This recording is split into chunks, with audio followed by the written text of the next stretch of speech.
Assalamualaikum warahmatullahi wabarakatuh. Perkenalkan, nama saya Ugi.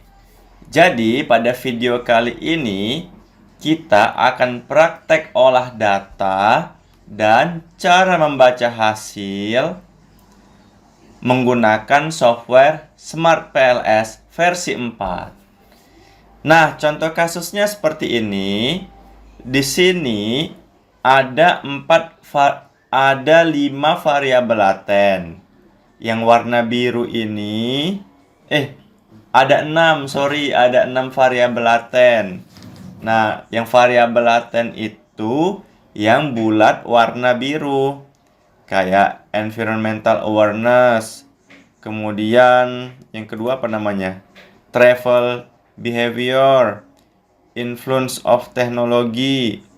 Kemudian yang keempat, cultural influences, behavior, sama Gen Z. Jadi di sini ada 6 variabel laten, tuh ya. Jadi modelnya seperti ini. Nah, kemudian dari model ini ada 9 hipotesis yang akan diuji, yang terdiri dari 5 hipotesis langsung dan 4 hipotesis tidak langsung atau mediasi. Nah, yang pertama, environmental itu berpengaruh positif dan signifikan terhadap behavior. Jadi kalau kita lihat, environmental berpengaruh positif dan signifikan terhadap behavior. Itu hipotesis yang pertama yang akan diuji. Hipotesis kedua yang akan diuji, travel berpengaruh positif dan signifikan terhadap behavior. Travel berpengaruh positif dan signifikan terhadap behavior. Itu hipotesis kedua yang akan diuji. Hipotesis ketiga, influence ke behavior. Hipotesis keempat, cultural ke behavior. Hipotesis kelima, behavior ke Gen Z. Nah, jadi di sini ada 5 hipotesis langsung, direct effect. Itu dia. Kemudian ada 4 hipotesis tidak langsung atau indirect effect atau mediasi intervening. Yang pertama, environmental secara tidak langsung berpengaruh signifikan terhadap Gen Z melalui behavior. Jadi kalau kita lihat gambarnya, environmental secara tidak langsung berpengaruh signifikan terhadap Gen Z, tapi dia melalui behavior. Itu hipotesis yang tidak langsung yang pertama atau mediasi. Hipotesis tidak langsung yang kedua, travel behavior secara tidak langsung berpengaruh signifikan terhadap Gen Z melalui behavior. Travel secara tidak langsung berpengaruh signifikan terhadap Gen Z melalui behavior. Nah, di sini kita lihat ada 4 hipotesis yang tidak langsung, mediasi atau indirect atau intervening. Nah, sekarang kita lihat indikator-indikatornya. Untuk environmental itu dia memiliki 6 indikator. EA1, EA2, EA3 sampai EA6. Kita lihat datanya ya di Excel. Nah, ini dia. Kita bisa lihat ada 6 indikator ya. Ini dia EA1, EA2 sampai EA6. Kemudian untuk travel behavior itu ada 7 indikator. TB1, TB2 sampai TB7. Ini dia. Nah, ini dia. Sampai ke ini dia. Sampai Gen Z Sustainable Tourism itu ada 7 indikator yang warna kuning. Ya, STB 1 sampai STB7. Nah, untuk datanya, ini datanya adalah skala Likert dari 1 sampai 5. 1 sangat tidak setuju, 2 tidak setuju, sampai 5 sangat setuju. Jumlah respondennya di sini ada 218 responden. Oke, sekarang kita langsung praktek olah data menggunakan software Smart PLS versi 4. Pertama, kita copy dulu datanya. Ini di copy datanya.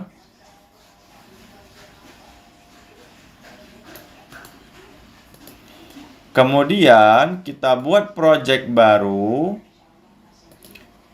data PLS.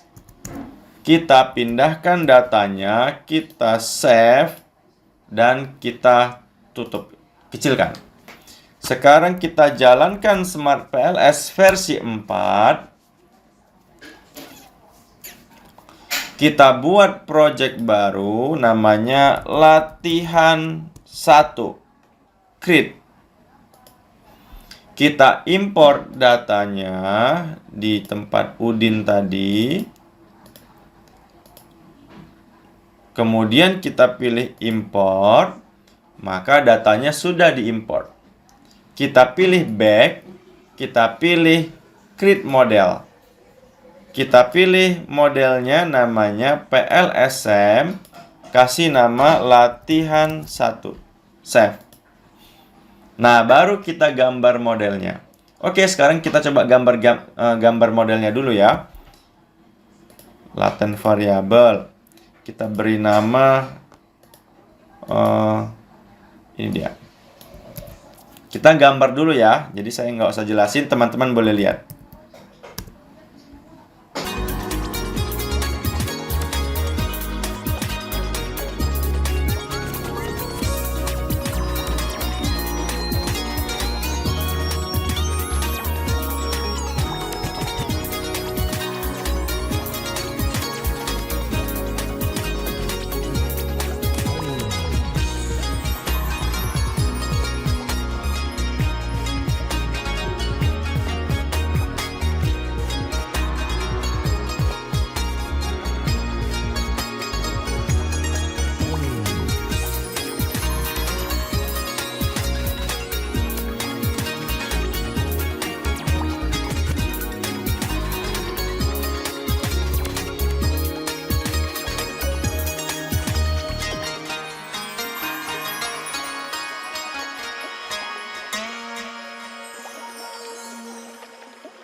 Nah, teman-teman, kita sudah menggambar modelnya seperti ini.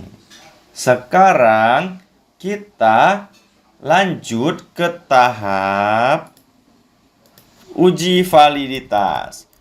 Namanya sebenarnya pengujian outer model. Jadi itu isinya pengujian validitas dan reliabilitas. Oke, biasanya ya secara umum ada namanya validitas berdasarkan outer loading. Itu dikatakan valid kalau di atas 0,7. Kita cek dulu nih outer loadingnya. Oke, caranya calculate PLSM algorithm, pilih start calculation. Kita lihat di bagian outer loading. Semua nilainya BCG1 0,841, BCG2 0,851. Jadi ini namanya nilai outer loading.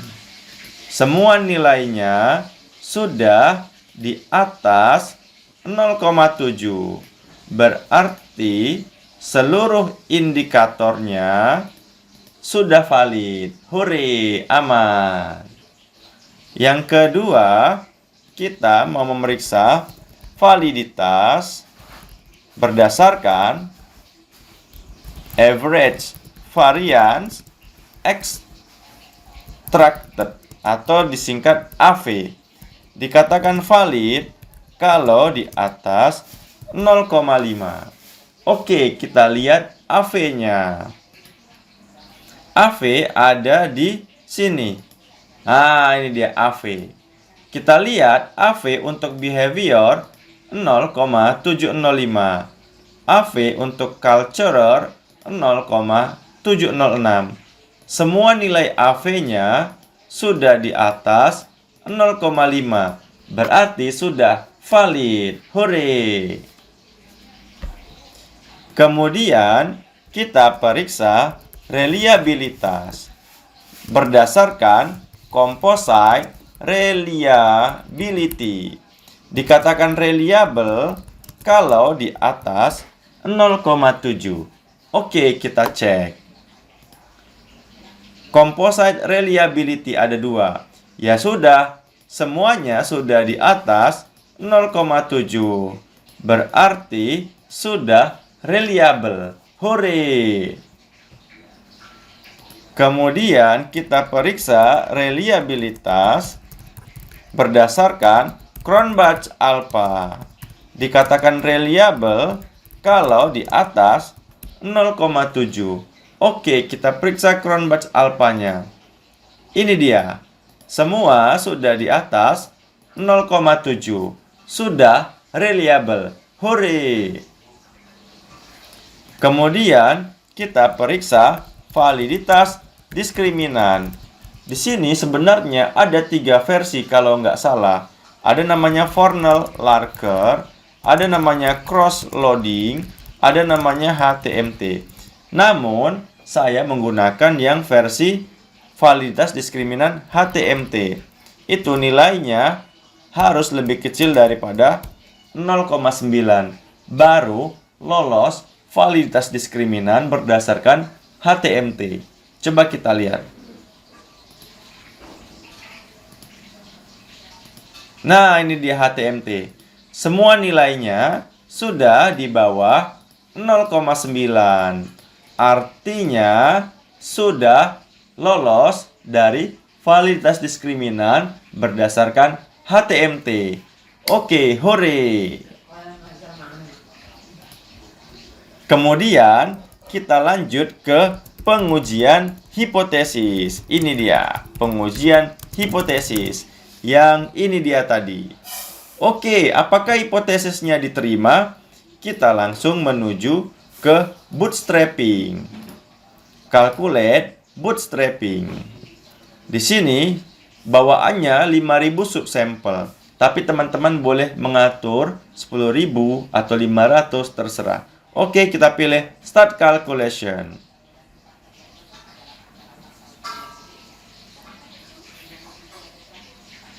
Nah, ini dia. Kita lihat langsung dari pad koefisiennya. Nah, sekarang kita baca hasilnya. Behavior itu berpengaruh positif terhadap gen Z. Karena tahu dari mana pengaruhnya positif? Dari original sampelnya positif. 0,566. Itu dia. Begitu juga culture berpengaruh positif terhadap behavior karena original sampelnya positif 0,231. Sampai travel juga berpengaruh positif terhadap behavior karena original sampelnya positif 0,247. Jadi original sample untuk mengetahui pengaruhnya positif atau negatif. Nah, selanjutnya, apakah pengaruhnya signifikan? Nah, signifikan secara statistik baru kita melihat p-value-nya. Kalau di bawah 0,05 maka signifikan. Kalau di atas 0,05 tidak signifikan. Contoh, behavior berpengaruh positif dan signifikan terhadap gen Z. Positif, signifikan. Karena p-value-nya lebih kecil daripada 0,05. Culture berpengaruh positif dan signifikan terhadap behavior. Itu dia. Travel berpengaruh positif dan signifikan terhadap behavior. Oke, jadi semua hipotesis pengaruh langsungnya ada 5, semuanya diterima. Hore! Barulah kita melakukan pengujian indirect. Ini dia. Bisa dilihat, ini dia.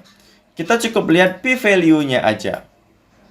Culture secara tidak langsung signifikan mempengaruhi gen Z melalui behavior. Karena p-value-nya 0,010 di bawah 0,05. Hipotesis mediasinya diterima. Environmental secara tidak langsung berpengaruh signifikan terhadap gen Z melalui behavior. Karena p-value-nya di bawah 0,05, 0,029. Jadi untuk hipotesis tidak langsungnya itu semuanya diterima. Nah, teman-teman, biasanya ada menyajikan nilai R-square. Kalau mau menghitung nilai R-square atau Q-square, bisa lihat di sini. Ini ada R-square-nya. Ini ada R-square-nya, ada goodness of it-nya. Kalau mau mencari Q-square, di sini blindfolding. Itu untuk Q-square-nya. Oke, teman-teman, demikian video penjelasan dari saya. Mohon maaf atas segala kekurangan. Assalamualaikum warahmatullahi wabarakatuh.